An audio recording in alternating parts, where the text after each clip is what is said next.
Shalom, shalom, mes bien-aimés. Ici l'évangéliste Apollos depuis San Pedro. Que le Seigneur vous bénisse abondamment. Bien-aimés, si je suis devant vous, j'ai un message à partager avec vous. Nous allons prendre Romains, chapitre 8, versets 13 à 14, que nous allons lire. Si vous vivez selon la chair, vous mourrez. Mais si, par l'esprit, vous faites mourir les actions du corps, vous vivrez. Car tous ceux qui sont conduits par l'Esprit de Dieu sont fils de Dieu. Bien-aimés, tous ceux qui sont conduits par l'Esprit de Dieu sont fils de Dieu. Qu'est-ce que ça veut dire? Ça veut dire que quand tu reçois le Saint-Esprit en toi, tu ne peux plus faire ce que tu veux, mais tu fais ce que l'Esprit de Dieu qui est en toi veut. Tu marches comme l'Esprit de Dieu qui est en toi veut que tu marches. Bien-aimé, quand le Saint-Esprit va te dire va à gauche, tu t'en vas à gauche, va à droite, tu t'en vas à droite, va ici, tu t'en vas, il faut faire ça, tu t'en fais. Il dit il faut prendre un moment de jeûne aujourd'hui, tu prends, il faut prier, tu pries, médite, tu médites, sors évangéliser, tu sors. Même quand tu es en colère, contre quelqu'un, il te dit pardonne, tu pardonnes. C'est-à-dire tout ce qu'il te dit de faire là, tu deviens comme un mouton, tu exécutes ce qu'il te dit. Car Jésus-Christ dit, je suis le bon berger.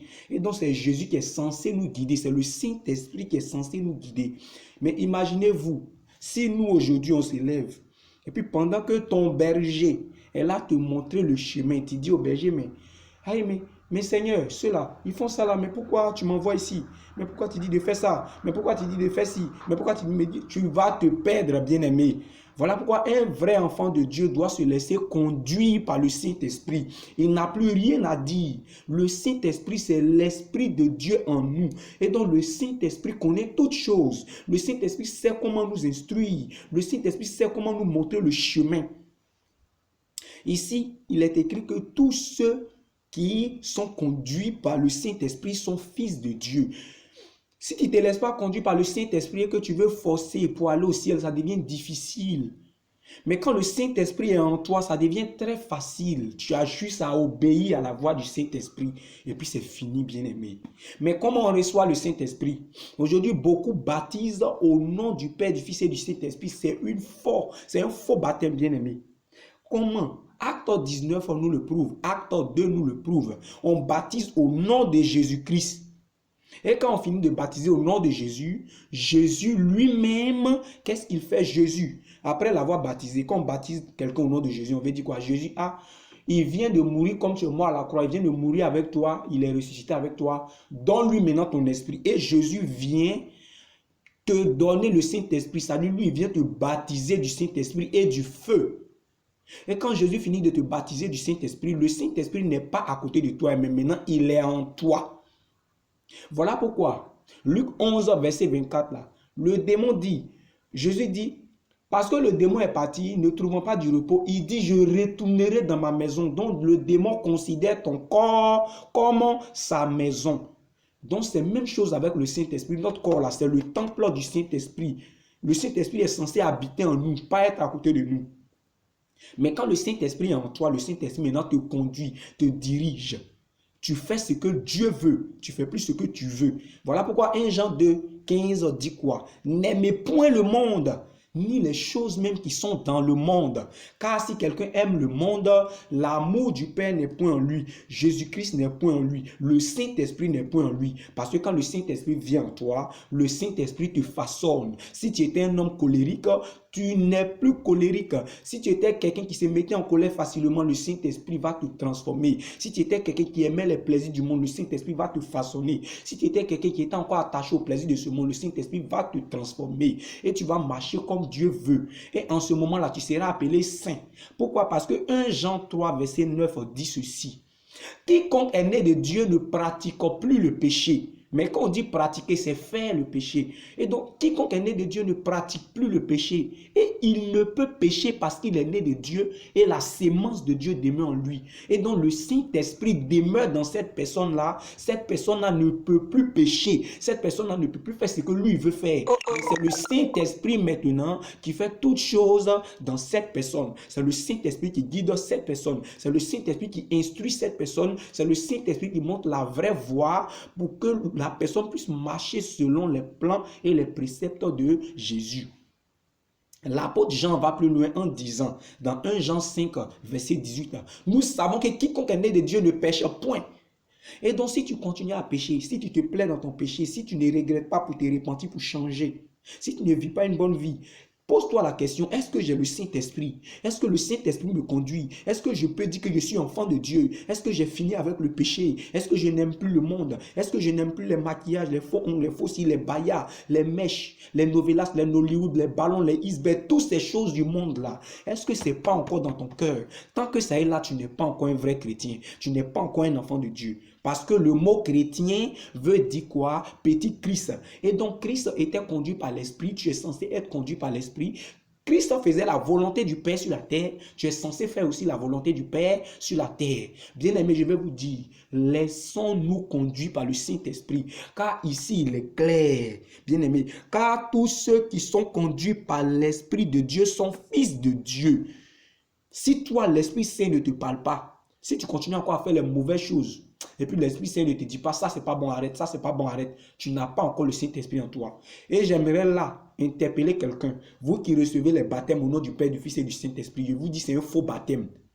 Baptême là, c'est le baptême de repentance que Jean-Baptiste a prêché, mais ce n'est pas ce qui nous sauve aujourd'hui. Aujourd'hui, nous sommes censés être baptisés par Jésus. Nous sommes censés être baptisés du baptême de Jésus-Christ et Jésus nous baptise du Saint-Esprit et du feu. C'est à partir de là que l'Esprit de Dieu en nous maintenant nous conduit. Plusieurs vont dire, mais malgré que je suis dans mèche, je suis dans faux ongles, je suis dans ces faux trucs-là, quand je prie Dieu, je vois que Dieu se manifeste. Oui, Dieu va se manifester. Pourquoi? Parce que tu as cru en lui. Or, le Seigneur dit dans Marc 16, verset, à partir de 15 jusqu'au verset 17, voici ceux qui accompagneront ceux qui auront cru. En mon nom, ils vont faire beaucoup de choses. Donc, le fait de croire en Jésus ne fait pas de toi un enfant de Dieu. Mais c'est quand tu reçois le Saint-Esprit en toi que tu deviens enfant de Dieu. Et donc, la grâce là, c'est le Saint-Esprit en nous qui fait que nous avons la grâce. Sans le Saint-Esprit, on n'est pas bénéficiaire de la grâce.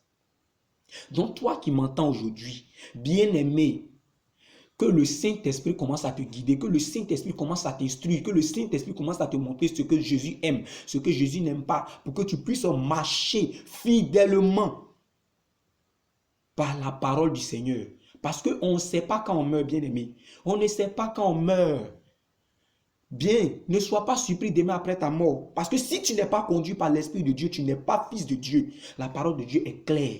Tu dois recevoir la sémence de Dieu en toi pour ne plus pécher, pour ne plus aimer le péché, pour ne plus pratiquer le péché, pour ne plus aimer le monde, pour fuir le monde, pour te consacrer qu'à Jésus. Il faut forcément avoir le Saint-Esprit en nous. Sans le Saint-Esprit, on ne peut pas être des enfants de Dieu. On ne peut pas être de vrais chrétiens. Aujourd'hui, nous sommes censés pratiquer la saine doctrine, bien aimé. Mais si on n'a pas le Saint-Esprit en nous, on n'aimera pas la vérité. On ne va pas pratiquer la saine doctrine. C'est le Saint-Esprit qui va enlever vol dans nos cœurs. C'est le Saint-Esprit qui va enlever mensonge, qui va enlever la convoitise de la chair, qui va enlever tout ce qui est copinage. Tout ce qui ne glorifie pas le Seigneur. Le Saint-Esprit va te façonner. Il va te transformer. Tu seras correct. Tu seras humble. Tu vas suivre la voie du Seigneur pour que demain, si tu meurs là, tu puisses aller dans de bonnes conditions. Tu puisses être sûr de ton salut. Aujourd'hui, beaucoup d'églises n'enseignent pas la saine doctrine.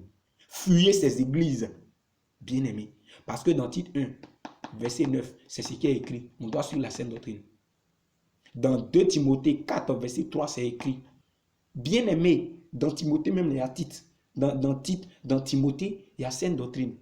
Tous ces Bibles, tous ces versets-là parlent de saine doctrine, saine doctrine, saine doctrine. C'est ce que nous sommes censés pratiquer aujourd'hui, point barre. C'est ça qui est biblique. Dans la saine doctrine, on ne porte pas baïa, mèche, fossile. On ne porte pas toutes ces choses-là. Comme le dit 1 Timothée 2, verset 9 là. Je veux que la femme ne se pare ni de tresse, ni d'or, ni de perles, ni d'habits somptueux. Ne se pare. Se parer, c'est ajouter ce que Dieu a créé. Et donc Dieu ne veut rien voir Tout ce qui est dans le monde, Dieu ne veut pas voir ça sur toi. Dieu veut que tout soit naturel pour lui. Dieu veut que tu acceptes la sainte doctrine. Dieu veut que tu te consacres afin de recevoir son esprit et son esprit va te guider dans toutes choses. Toi, maman, qui mets les mèches, les faux ongles, les faux cils, tout ça, ça ne te gêne pas. Ça prouve que tu n'as pas le Saint-Esprit. Même si tu parles en langue, c'est un don le parler en langue. Ça ne veut pas dire qu'on a le Saint-Esprit en nous.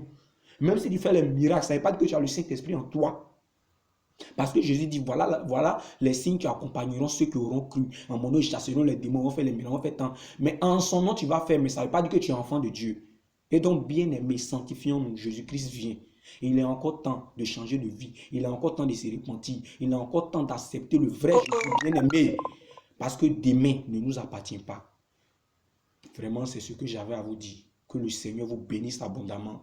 Shalom, shalom. C'était l'évangéliste Apollos depuis San Pedro. Que le Seigneur vous sanctifie encore, vous aide encore dans votre marche. Shalom, shalom.